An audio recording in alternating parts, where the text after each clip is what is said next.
जय गुरुदेव, धन गुरुदेव। तो आज हम इस वीडियो में सतनामी समाज या सतनाम पंथ के बारे में बात करने वाले हैं। दरअसल आज लोगों ने एक ऑनलाइन एजेंडा फैला रखा है कि हरियाणा के जो सतनामी थे या फिर जो सतनामी विद्रोह था उसका चमारों से कोई लेना देना नहीं है। खास करके जो छत्तीसगढ़ का सतनामी समाज है, ये वीडियो उन्हीं लोगों के लिए स्पेशली बनाई जा रही है। इस वीडियो में मैं आपको दो तरह के सोर्स दूंगा। पहला होगा थ्योरिकल सोर्स, यानी कि ब्रिटिश इतिहासकारों या फिर मुगल इतिहासकारों द्वारा लिखी गई बुक, और दूसरा होगा डीएनए बेसिस पे। चलिए तो वीडियो को शुरू करते हैं। चलिए तो सबसे पहले बात करते हैं कि सतनाम पंथ या सतनामी धर्म के संस्थापक कौन थे।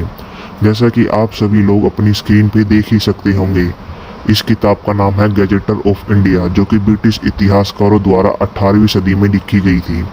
और इस किताब में ये साफ साफ लिखा गया है कि सतनाम पंथ के संस्थापक गुरु रविदास थे, जिनके शिष्य गुरु उदयदास होते हैं और गुरु उदयदास के शिष्य बाबा बीरबान होते हैं। अब आप लोगों को अपनी स्क्रीन पर एक और नई किताब दिख रही होगी। इस किताब का नाम है caste and tribes of central provision. और इस किताब में भी ये साफ साफ लिखा गया है कि जो पुराने टाइम के छत्तीसगढ़ के सतनामी थे वो नॉर्थ इंडिया से माइग्रेट होकर छत्तीसगढ़ आए थे, और वो लोग उस समय अपने आप को सतनामी और रविदास ये दोनों नाम से संबोधित करते थे। अब आप लोग अपनी स्क्रीन पर एक और नई किताब देख पा रहे होंगे, जिसमें ये साफ साफ बोला गया है कि जो छत्तीसगढ़ के सतनामी थे वो अपनी एंसेस्ट्री गुरु रविदास से क्लेम करते हैं। चलिए अब बात करते हैं डीएनए बेसिस पर। जैसा कि आप सभी लोग अपनी स्क्रीन पे देख पा रहे होंगे कि छत्तीसगढ़ के सतनामी पूरे छत्तीसगढ़ में अपने गोरे रंग के लिए जाने जाते हैं, और उनकी औरतें अपनी खूबसूरती के लिए पूरे छत्तीसगढ़ में जानी जाती हैं।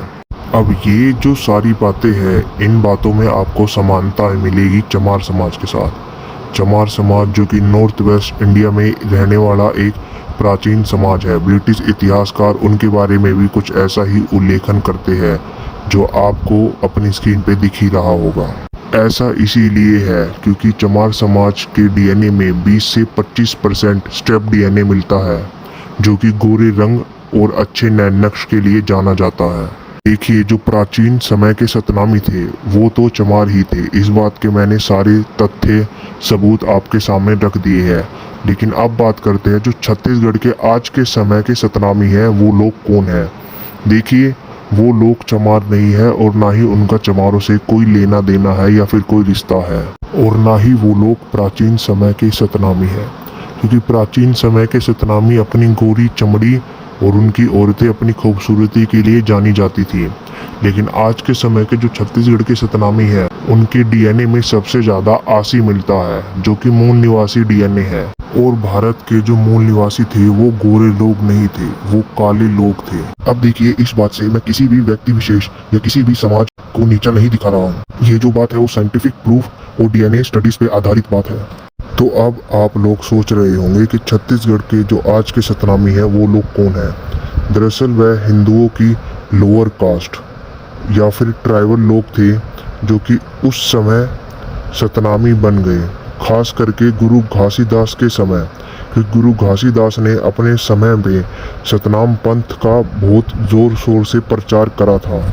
देखिए, अब मैंने आप लोगों को सारे प्रूफ, सारे फैक्ट्स, सारे तथ्य, सारे सबूत इस वीडियो में दे दिए हैं, जिसे देखने के बाद आप लोगों के मन में जो अभी तक संकोच था या फिर जो कंफ्यूजन थी वो दूर हो चुकी होगी। और ऐसे ही चमार समाज के इतिहास से जुड़ी रहस्यमयी बातें जानने के लिए हमारे चैनल को सब्सक्राइब करें और हमारे साथ जुड़े।